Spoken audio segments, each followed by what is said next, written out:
Que se passe-t-il entre la RDC et la République du Congo? Voilà près de 40 ans que Kinshasa fournit une partie de l'électricité à Brazzaville.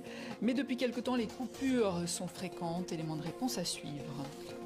Géopolitique sous-jacente entre la RDC et la République du Congo. En 1986, un protocole d'accord énergétique avait été signé entre les deux pays. Depuis, Kinshasa fournit une partie de son électricité à Brazzaville.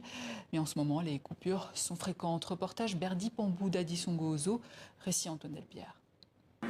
À Brazzaville, ce n'est pas la première fois que le courant ne passe pas. Mais ces derniers jours, les coupures d'électricité se multiplient.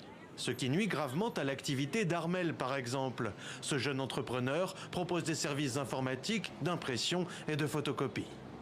On a l'électricité parfois le matin, parfois jusqu'à 12h, 13h, il y a coupure et jusqu'au soir.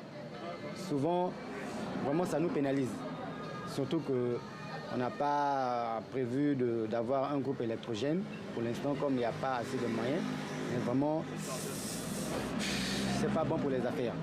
À Brazzaville, l'électricité provient en partie de l'autre côté du fleuve Congo, de Kinshasa et de ce pays frère, la RDC, qui fournit du courant grâce à ses barrages et ses centrales hydroélectriques. Les opérations de maintenance, les problèmes techniques et les retards de paiement ont déjà provoqué par le passé des perturbations. Mais depuis que la République du Congo a décidé de concéder au Rwanda plus de 22 000 hectares de terres agricoles, ces coupures de courant prennent une toute autre dimension aux yeux de la société civile congolaise. Donner les terres aux Rwandais, c'est soutenir le Rwanda.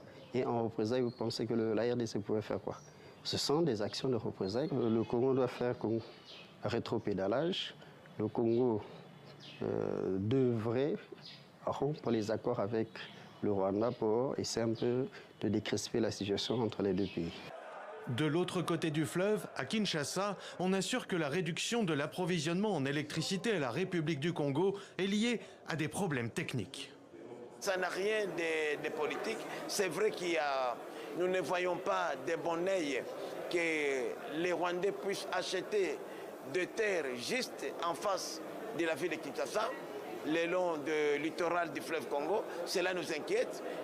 Le Congo-Brazzaville est souverain comme pays de donner à qui ils veulent des concessions foncières, mais cela quand même nous met en méfiance et nous avons mis tous les moyens pour surveiller ce que les Rwandais sont en train de faire de l'autre côté de la rive.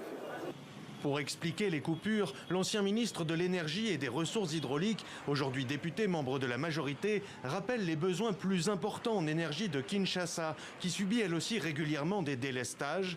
Dans les deux capitales les plus rapprochées du monde, les habitants partagent un même quotidien, marqué par les coupures de courant et l'incertitude.